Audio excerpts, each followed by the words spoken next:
This is one of the more hilarious videos that I've ever made over on Daily Broncos because I covered the Chargers last season and I got to know J.K. Dobbins very well.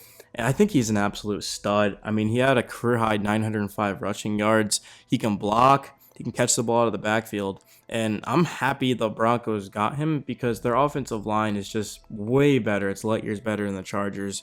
Los Angeles' interior is a complete question mark right now, whereas the Broncos legitimately were the best pass blocking offense in football, and they also blocked the run very well. But the issue for Denver is they didn't have a lot of playmakers out of the backfield. That was kind of their issue. The run game just wasn't there.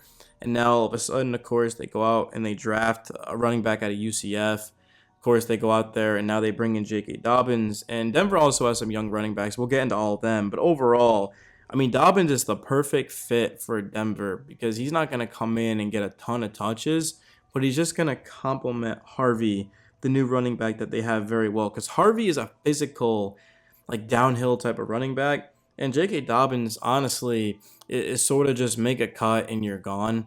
I just think they mesh well together. I actually like that duo. And then it's going to be a matter of like Audric Estime. What do you got of him? He's a young player. And then, of course, Jaleel McLaughlin can do a little bit of everything. So the running back room's set. Tight end position going out and getting Evan Ingram. At the receiver position, I'm super excited about Pat Bryant complimenting him with Cortland Sutton, who he needs to get paid. I don't want to see Sutton get out of Denver. I think he fits here so well. Like Troy Franklin's more of like a deep ball type of guy. Marvin Mims Jr. became a big part of the offense, just getting the ball in his hands quickly and letting him make a play.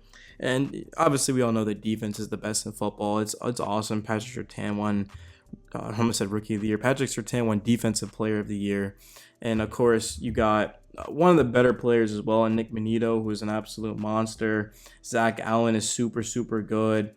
And then Riley Moss as well. Jade Barron, Hookem, holding it up, you guys can't see me, but from someone who lived in Texas for a couple of years, he's an absolute monster. I cannot wait to see, though, just the run game take that next leap. Because I think that's what Denver's missing is, yeah, like absolutely they needed a couple more playmakers for Bo Nix to work with. But just given the fact that, well, teams were struggling to stop the Broncos regardless of them being one-sided. But now the fact that they've got more playmakers out of the backfield and they've got Ingram, who's an absolute monster, especially down in the red zone. He's as good as it gets for all of tight ends in football, even on Travis Kelce. I mean, they're pretty equal down in the red zone. That's how good Ingram is with just his size and strength, and he's also super, super fast. Seeing these two units go at it in practice is going to be must see. I think that's why Bo Nix was so prepared when he took over against the Seahawks to start the season. Well, for one, he had more college starts than any quarterback ever, which that helped a lot. But it was also going up against this defense. The defense is so dynamic. They can beat you and just come at you so many ways. And Bo Nix was poised, and he just got better and better. And I think you can make an argument that Bo Nix was actually the best rookie quarterback. I think Jaden Daniels had higher moments, but I think overall Bo Nix was the more consistent quarterback. I mean, even the first couple of the starts of Bo Nix's career, he had to open up at Seattle. Like, that's literally the most difficult game you can have, is going on the road and playing in front of that stadium. It's absolutely electric if you guys have ever been there and seen it. And then also, you got to talk about just the moves that the Broncos have made. They've completely just filled out the holes on their roster. They become a more deeper team. Like going out, of course, and getting Talanoa Hufanga, going out and getting a Dre Greenlaw. A couple of Niners here, which is funny. But they're going to make a huge impact. The defense looks even scarier.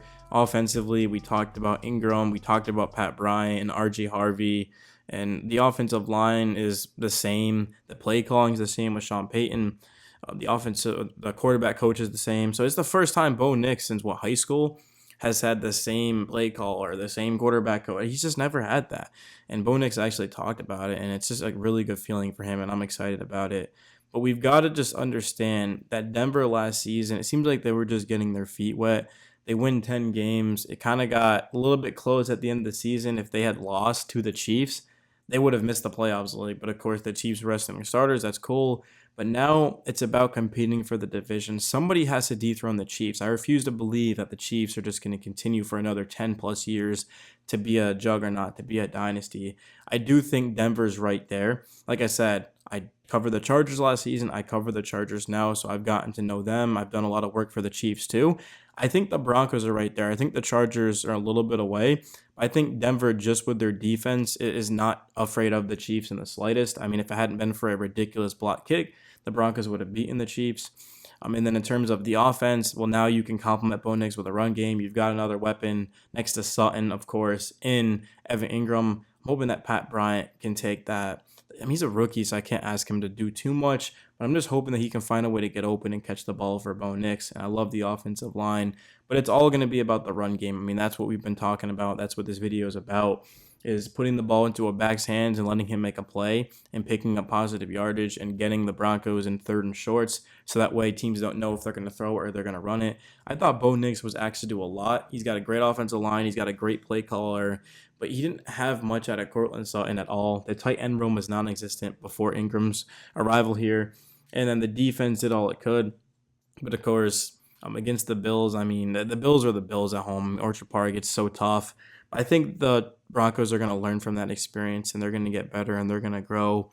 And I'm really excited about Denver. I mean, I just look at the AFC West. I think the Raiders are going to be kind of fun, and I don't think they're going to be that great. I think the Chargers are always going to be competitive, but I just look at it between the Broncos and the Chiefs. I think these are the two teams competing for the AFC West division, and whoever gets that is going to get a home field playoff game. I think the Broncos could honestly compete for a bye. I think they're that good.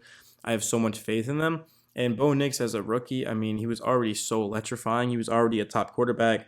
What's he going to be like in year two with another year under his belt of learning the playbook, having more weapons around him, and now a legitimate RB1 in RG Harvey, who I saw him at UCF. I watched him play a couple of the games. I mean, he is an absolute monster. I mean, he's a menace just with his strength, and he's also got good speed. He can catch it out of the backfield. He surprised me. I mean, he gave my Buffs all they can handle. I mean, this is a Denver Broncos channel, so I'm imagining a lot of you guys are Buffalo fans. You can agree with me. Is that UCF game? I mean, not that it was like the craziest because we won, but I thought he had a lot of good plays. He's just a physical running back, and I'm excited to see what he's going to do with the Broncos. But I don't have any notes on day 1 and 2 of minicamp, so I'll make a video on that tomorrow. That's my bad about that. But I just saw like an hour ago that, man, my guy J.K. Dobbins signed a 1-year deal with the Broncos, and it's just hilarious because he goes from one of my teams to the other, and I think he made a good decision. I mean, the Broncos, they block as well as anyone, and he's also going to be getting a good amount of touches. He's not going to be the bell cow RB1. I think RJ Harvey's got that locked, but he's still going to get a lot of touches. And, I mean, what better opportunity than to come in and to play for Sean Payton, to play for Bo Nix, to be blocked, to have an elite defense behind you. I mean, J.K. Dobbins is going to be competing for a Super Bowl, no question. And he's coming off of the best season of his career. He did miss some games. He wasn't, like, perfectly